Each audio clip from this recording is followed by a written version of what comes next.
Nagpatuloy na ang 19th Congress at kasalukuyang dinidinig ngayon ang panukala ni Representative Joey Salceda ng Albay 2nd District na panibagong prangkisa para sa ABS-CBN.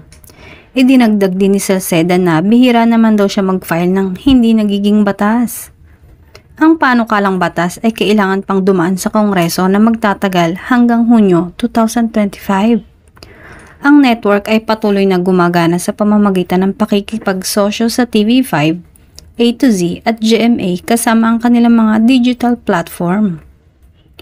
Ngunit malayo pa sila sa pagbabalik bilang isang buong broadcast network. Patuloy lang ang laban para sa prangkisa ng ABS-CBN, ngunit nahaharap ito sa malalaking hadlang sa mga kontra sa mambabatas na nangingibabaw sa Kongreso. Bagamat dapat tayong manatiling umaasa at sumusuporta, kailangan nating manatili sa mga katotohanan. Samantala, malaki naman ang paniniwala at pag-asa ni Representative Salceda na mabibigyan ng 25-year franchise ang ABS-CBN.